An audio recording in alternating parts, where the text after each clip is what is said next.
ఇరాన్లో నిరసన ఉద్యమం కొనసాగుతోంది. ఇస్లామిక్ రిపబ్లిక్ కి వ్యతిరేకంగా గత 3 సంవత్సరాల్లో ఇదే అతిపెద్ద ఉద్యమంగా మారింది. అణిచివేత చర్యల్లో భాగంగా అధికారులు ఇంటర్నెట్ సేవలను నిలిపివేయటాన్ని ప్రభుత్వం కొనసాగిస్తోంది. ఇరాన్లో ప్రభుత్వానికి వ్యతిరేకంగా నిరసనలు తీవ్ర రూపం దాల్చాయి. ఈ ఆందోళనలో ఇప్పటి వరకు 217 మంది మృతి చెందినట్లుగా తెలుస్తోంది. ఈ మేరకు టైమ్ మ్యాగజైన్ కి ఇచ్చిన ఇంటర్వ్యూలో ఓ వైద్యుడు వెల్లడించాడు.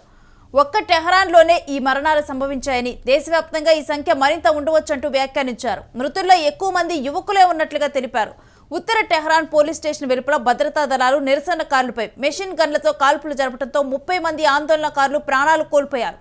జీవన వ్యయం పెరగటంపై ఆగ్రహంతో ప్రారంభమైన ఈ ఉద్యమం ఇప్పటికే 13 రోజులు పూర్తి చేసుకుంది.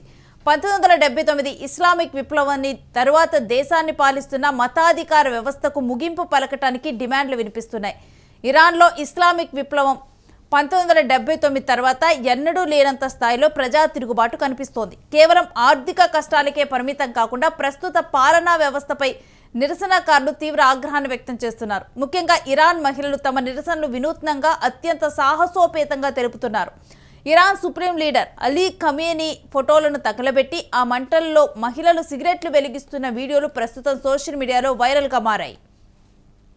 ఇరాన్ చట్టాల ప్రకారం సుప్రీం లీడర్ ఫోటోలను అవమానించడం మరణశిక్ష పడేంతటి నేరం. అలానే మహిళలు బహిరంగంగా పొగ తాగటంపై కూడా అక్కడ సామాజిక ఆంక్షలు ఉన్నాయి. ఇక ఈ 2 నిబంధనలు ఒకేసారి ఉల్లంఘించడం ద్వారా మహిళలు తమపై ఉన్న పాలకుల ఉక్కుపాపాన్ని ధిక్కరిస్తున్నట్లుగా అంతర్జాతీయ విశ్లేషకులు చెబుతున్నారు. టెహరాన్ వీధుల్లో మహిళలు తమ హిజాబులను తగులబెట్టి భారీగా ఆ కాంతుల మధ్య నాట్యం చేస్తున్న దృశ్యాలు నిరసనల తీవ్రతను అద్దం పడుతూ ఉన్నాయి. ఈ విధంగా కూడా మహిళలకు అక్కడ ఉన్నటువంటి చట్టాలను కూడా వాళ్ళు అతిక్రమించి నిరసన తెలుపుతున్నటువంటి దృశ్యాలను మనం చూస్తున్నాం.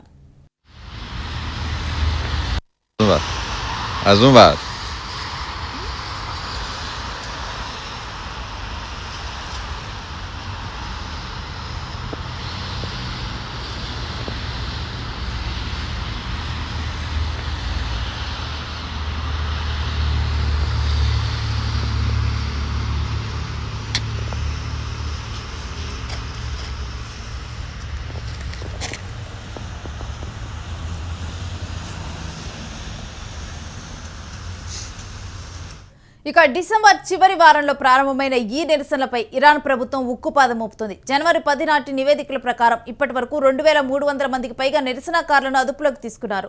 ప్రభుత్వం ఇంటర్నెట్కు పూర్తిగా నిలిపివేసి బాహ్య ప్రపంచం సంబంధాలను తెంచేసింది. అయినప్పటికీ ప్రజలు ఇళ్లపై నుంచి ఖమేనీ వ్యతిరేక నినాదాలు చేస్తూనే ఉన్నారు. ఈ పరిణామాలపై అమెరికా అధ్యక్షుడు డొనాల్డ్ ట్రంప్ తీవ్రంగా స్పందించారు. ఇరాన్ ప్రభుత్వం తన ప్రజలను చంపటం ప్రారంభిస్తే మేము ఊరుకోము, చాలా తీవ్రంగా దాడి చేస్తాం అని హెచ్చరించారు. అయితే ఇది అమెరికా పన్నుతున్న కుట్ర అని ఖమేనీ కొట్టిపారేశారు. ట్రంప్ను దౌర్భాగ్యుడు అంటూ అభివర్ణిస్తూ త్వరలోనే ఆయన పతనం తప్పదని వ్యాఖ్యానించారు. మరోవైపు ఫ్రాన్స్, జర్మనీ, బ్రిటన్ దేశాలు కూడా ఇరాన్ ప్రభుత్వ హింసాత్మక చర్యలను ఖండిస్తూ సంయమనం పాటించాలని కోరాయి. మరోవైపు ఉద్రిక్తతలపై సుప్రీం నేత అయాతుల్లా అలీ ఖమేనీ మాట్లాడుతూ అమెరికా అధ్యక్షుడు ట్రంప్పై ఆగ్రహం వ్యక్తం చేశారు. ట్రంప్ చేతులు ఇరాన్ ప్రజల రక్తంతో తడిచాయన్నారు. అమెరికా అధ్యక్షుడిని సంతోషపరచడానికి సొంత వీధులను నాశనం చేసుకుంటున్నారంటూ ఇరాన్ ప్రజలపై ఆగ్రహం వ్యక్తం చేశారు. ఇక ఈ విధంగా ఇరాన్లో నిరసనలు కొనసాగుతూ ఉన్నాయి. దేశంలో నిరసనలు కొనసాగిస్తున్న ప్రజలకు సాయం చేయవలసిందిగా ప్రవాసంలో తలదాచుకున్న ఇరాన్ యువరాజు రేజా పహ్లావి అమెరికా అధ్యక్షుడు ట్రంప్కు విజ్ఞప్తి చేశారు. నిరసనకారులను అణిచివేయడానికి ఆ దేశ ప్రభుత్వం చేస్తున్న దాడుల్లో అనేక మంది ప్రాణాలు కోల్పోతున్నారని ఆవేదన వ్యక్తం చేశారు. ఈ విషయంలో అమెరికా జోక్యం చేసుకోవాలని కోరారు. ఇరాన్లో ఆందోళనలు ఆగటం లేదు. డిసెంబర్ చివరి వారంలో మొదలైనటువంటి ఆందోళనలు కొనసాగుతూ ఉన్నాయి. యువతలో ముఖ్యంగా కూడా ఈ ఉద్యమంలో యువత ఎక్కువగా కనిపిస్తున్నారని చెప్పాలి. మరొక వైపు ఇప్పటికే కూడా ట్రంప్ నెక్స్ట్ టార్గెట్ ఇరాన్ అంటూ మన అనేక వార్తలు, జాతీయ కథనాలు మనం చూస్తూ ఉన్నాం. ఇప్పుడు ట్రంప్ను ఉద్దేశిస్తూ కూడా అక్కడ ఖమేనీలో మాట్లాడటం జరిగింది. ఖమేనీ మాట్లాడుతూ కూడా ఇది ట్రంప్ చేసినటువంటి చర్య, ట్రంప్ ఒక దౌర్భాగ్యుడు అంటూ కూడా దీంట్లో ఆయన మాట్లాడారు. ఇది ఒక ట్రంప్ కుట్రగా కూడా దీన్ని జాతీయ మీడియాలు కూడా వివరిస్తూ ఉన్నాయి.